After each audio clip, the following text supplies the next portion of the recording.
उसके आपकी क्या क्या तवक्कुआत हैं, इसमें क्या बेहतरी करेंगे अब इसमें? सबसे पहले तो मैं उन सब लोगों का जिन्होंने मेरे लिए दुआएं की, स्पेशली मेरे बुज़ुर्ग, मेरे दादा अबू हयात हैं, वालिद साहब, चाचू, और स्पेशली डस्का के जो जितने भी लोग हैं जिन्होंने दुआ की और यहाँ पे मैं इस जगह पे पहुँचा मुकाम पे, तो उनका मैं तहे दिल से शुक्रगुजार हूँ। जितना भी उनके लिए उनका शुक्रिया कर सकूँ वो कम है। तो बाकी पहले 2 सीज़न बड़े अच्छे गुजरे पेशावर ज़ल्मी से, तो कई दफ़ा चेंज जो है वो अच्छा होता है। तो इस दफ़ा कराची किंग्स ने अपनी टीम में ड्राफ्ट किया है, उधर उनके बारे में बड़ी अच्छी मैंने बातें सुनी हुई हैं। उनके ओनर हैं सलमान इकबाल, और अब उन्होंने डीन जोन्स को हायर किया है, साथ में वसीम भाई हैं, वसीम अकरम हैं। तो उनके अंडर खेल के सीखने को मिलेगा काफ़ी कुछ।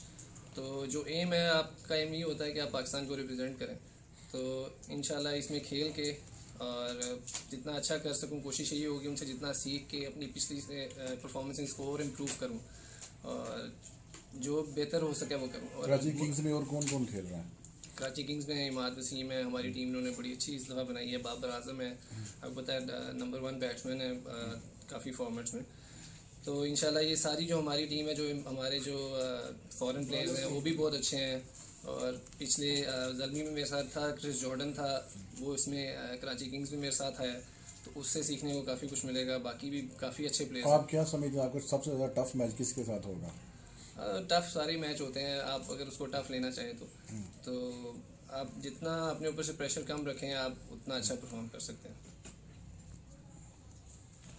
हमारे कैप्टन इमाद वसीम है और हमारी टीम में फास्ट बॉलर जो हैं बाकी मेरे साथ वो काफ़ी अच्छे हैं। मोहम्मद आमिर अच्छा खासा एक्सपीरियंस है, क्रिस जॉर्डन है इंग्लैंड के, अली खान है वो नई इंक्लूजन है, यूएसए से खेलते हैं लेकिन काफ़ी लीग्स का उनको एक्सपीरियंस है। और साथ में आमिर यामीन वो पहले से ही इसी टीम में है, और लियम प्लंकेट इंग्लैंड के जो अभी वर्ल्ड कप टीम थी उनकी जीती उसमें उसका वो हिस्सा थे। तो टीम हमारी बॉलिंग यूनिट भी बहुत अच्छा है, और बैटिंग में भी आपको बताऊं तो बाबर आजम है हमारे साथ, और इंग्लैंड के एलेक्स हेल्स हैं। हमारी पावर हिटिंग ऊपर से बहुत अच्छी है। शर्जील खान की वापसी है इस सीज़न में आफ्टर 5 ईयर्स। तो हमारा जो बैटिंग यूनिट भी है बहुत अच्छा है इस टाइम। हमारी मेरे ख्याल से जो हमारी टीम है वो सबसे स्ट्रॉन्ग है ऑन पेपर। इंशाल्लाह ऑन फील्ड भी हम उतना ही बेहतर करने की कोशिश करेंगे।